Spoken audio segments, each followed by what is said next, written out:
I'm probably choosing violence when I make this video. And quite frankly, I don't care. I'm sure some people will get mad. But you know what? Kendrick said somebody got to do it, and it might as well be me. Because again, I have men in my comment section writing paragraphs even when I don't say anything that's really controversial. And sneakers, so we might as well just run with it. So walk with me for a second here. Because again, some of you will get mad, and I honestly think that's quite all right. In 2025, we have quite a few, what at least we thought, pairs releasing that would never release again. And there are actually a good number of people who don't like it. They're actually very much so against it. And we'll talk about why, because it's not what you think, or it's not the narrative that's being thrown around, okay? So yes, sneakers that we thought were damn near untouchable and they would never drop again, they were considered the ultimate grails, right? That we never thought Nike would release again. And we've seen it in 2024, it's moving into 2025. That's right, I'm talking about, we've seen Wu-Tang Dunks come back, we've seen Galaxy Foam Posits come back, we have the undefeated 4s that are dropping, and then rumored the off-white Air Jordan 1 High in the all-white colorway. Now, some people are arguing it's the moments that you can't recreate based on how those sneakers released and what they were in time within sneakers. Now, do I fully believe you can't recreate those moments? yes. Can we be honest, that's not what people are actually trying to preserve? Absolutely yes. Okay, so if it's not the moment and the feeling, those emotions from when the sneaker originally dropped in, let's say, early 2000s, then what exactly are people trying to preserve? Ego. Ego is actually what they're looking to preserve, because now they don't feel special because other people are gonna have a sneaker they have. Yeah, I said it. Adults feel ridiculously special because they have a shoe that was, again, damn near impossible for anyone to get. Let's just take the undefeated 4 in 2005, because it really wasn't something that the masses were ever truly going to have an opportunity to secure and add to their collection, certainly not to wear on feet. So fast forward to 2025, and now you have so many more consumers that will have a shot. I'm not saying a fair shot. We know how these raffles work and we know how backdooring is, but you will still have more of a realistic opportunity to own the undefeated 4 now versus in 2005. And you have some that felt as if they sat upon a throne just made of arrogance, I guess. And now that throne is being chopped bit by bit as people are going to have an opportunity to get this sneaker. And you know what? I guess they thought, again, sitting on top of that throne, that they were a tier above everyone else, and now you've been knocked down to size, haven't you? And sure, with more pairs in circulation, the value of those original pairs from 2005, they will go down. That's how it works with rare items.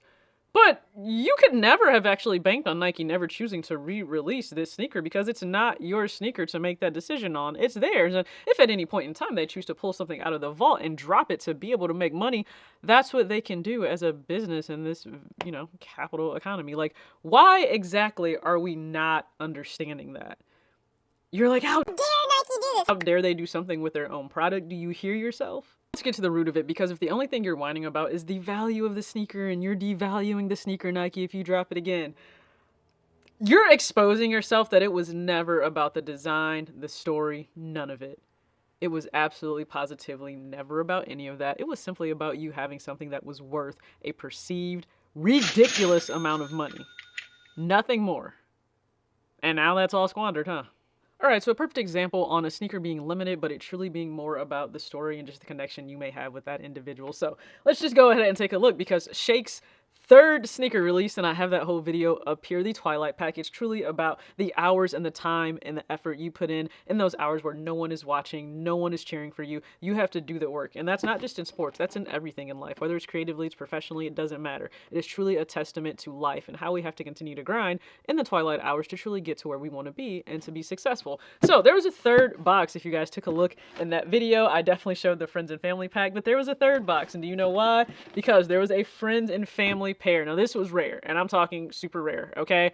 1 of 50 for the friends and family pair, and it was another crazy infinity. So I will go ahead and make sure there is footage overlaid for this video here, just so you guys can take a look. But let's just get into the fact that this sneaker truly differentiates itself from any other crazy infinity based on the fact they really utilize the upper. There is so much surface area on the upper of this sneaker for you to do something fun, something different, and they did by doing an actual gradient on the entire upper of the sneaker that goes from black back through that really vibrant infrared colorway, you are able to make this stand out. Now, it already did with the original pair here, but even more so, you have the mini Adidas logo stamped all throughout the upper of the sneaker itself. So this is not anything you will see whatsoever anywhere else. And again, this, I'm just so proud of him for bringing this to life. And I had so many people go, "Oh wait, which one is that?" Because you might have missed it. He dropped it on his own site and store clicks, and I mean, they flew, they went fast. There's only one of 50. Okay, this is only one of 50. So there were 50 total available for purchase. And again, it's not about the fact that this is only one of 50. It has nothing to do with whatever the perceived value of this would be, because I don't care. I do not care whatsoever about whatever the value of this shoe would be. It's about the connection and, again, the friendship and being able to cheer him on, and this being his third release with Adidas. That is something that people may never experience in their life, and likely they're not. That is a rarity, especially within sneakers. So to see this again all come to life, for him to be able to be a part of it, to support it, that's what I care about.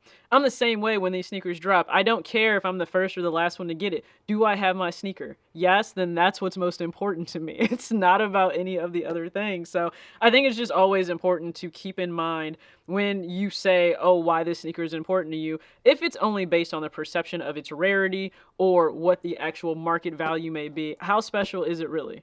Because if it's just based on the shallow dollar value of it, I would say maybe go back to why you're actually into the shoe itself, because that's not what I grew up on, at least in sneakers. And if you truly love the sneaker for just what it was and what it offered to you in style and to your collection, then you wouldn't be so tight about any retro coming out. At least that's just how I feel. Go ahead and drop your comments below for this video. Again, I know some won't rock with this and won't care for it, but at the end of the day, those are just my thoughts. We're going to continue to see quite a few limited pairs come back into circulation, and I have absolutely no problem with that. Drop them. If some were to drop, guess what? They wouldn't even be in style in terms of people actually wearing them out day to day. So you would really just be up in arms over nothing. And again, that's just my thought. I do think there are some pairs they could drop that wouldn't even be close to the same, and it just wouldn't hold that same mystique. But for other ones like the 4s and maybe the 1s, hey, I'm all for people having a shot at those. So go ahead again and comment your thoughts below. I really appreciate you tuning in. And if you didn't catch my last video where we talked about checking in with yourself in 2025, because have you already spent $2,000 on sneakers? There's a likelihood you could have. It crept up on you fast. So again, just check in with yourself before we get any further along in 2025. As always, act your age, not your shoe size. Peace.